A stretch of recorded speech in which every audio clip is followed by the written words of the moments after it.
gossip, lying is keeping you alive. You ought to live your life based on the Word of God.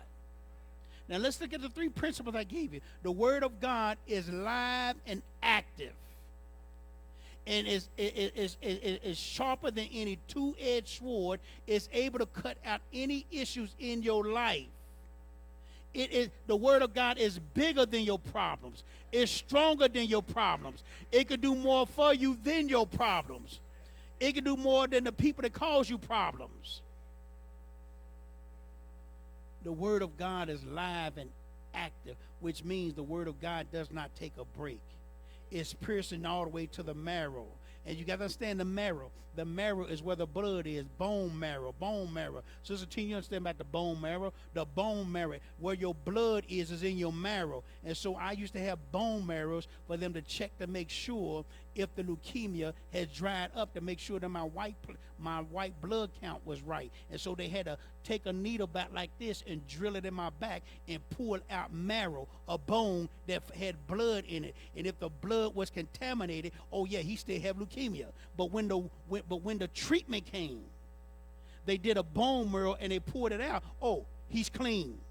And so the Word of God get in you, it ought to clean you sometimes. Why you still walking around with these same issues and you hearing the Word of God daily and you still sick in your spirit? It just don't make sense.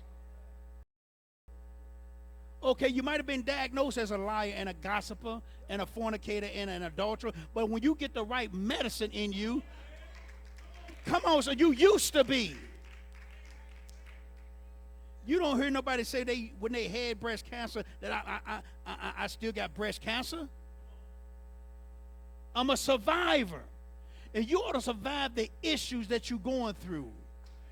Quit living in them. Quit dealing with them. And I don't care who knows I had leukemia. I don't have it no more. I don't care who knows you were an adulterer or fornicator. You don't do it no more. Well, he used to be gay. Guess what? The word is used to be. But now that the Word of God is in me, I used to be that. And all of us have what we used to be sometime.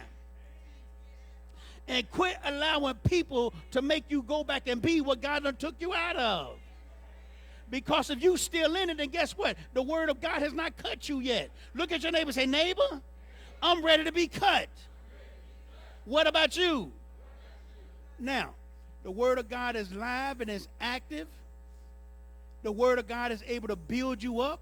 And then the Word of God says that man should not live by bread alone, but by every word that proceedeth out of the mouth of God. Now, this is what Jesus did. Jesus was tempted. Let's look at this. Let's go back to Matthew 4:1.